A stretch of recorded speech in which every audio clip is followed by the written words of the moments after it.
Isang kilo to, sa ihaw-ihaw.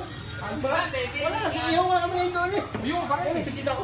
Bisita mo? Ikaw, taga-Tarlac. Taga-Tarlac. Mga taga-sama namin sa trabaho. Dito dyan. Bahay.